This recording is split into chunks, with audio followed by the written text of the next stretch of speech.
یو داسې دعا درته ښیم داسې کلمات دي چې کله هم تاسو په خپله دعا کې ووایئ نو الله جل شانه به ستاسو دغه دعا نه رد کوي بلکې ستاسو دغه دعا به چې کوم دی ډېره زر قبلیږي او دا خبره نبی علیه الصلاة والسلام کړې ده.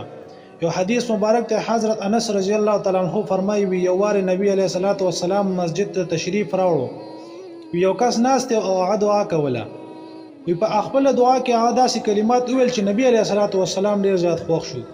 نبی علیه الصلاة والسلام او فرمایي چا چې هم دا کلمات په خپل دعا کې ویلې نو الله جل شانه به د هغه دعا رد نه کړي څه چې هم د الله نه غواړي الله به ورله ورکړي. ځکه په دې دعا کې داسې کلمات ذکر دي داسې اسم اعظم پکې دي چې الله جل شانه د هغې په وسیله سره د هر چا دعا قبلوي.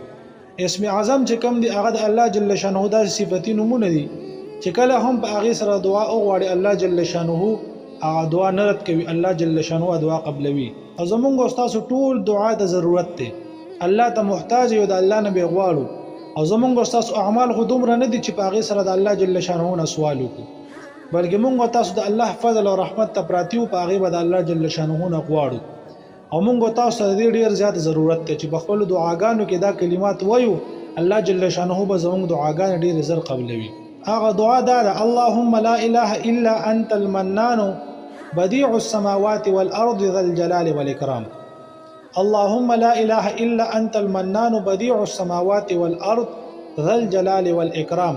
دا دعا ده او دا تاسو د خپل دعاګانو نه مخکې وایئ، الله جل شانه به ستاسو هره دعا چې کوم ده به ډېره زر قبلوي. څه چې د الله جل شانه نه غواړئ الله جل شانه به هغه تاسو ته درکوي.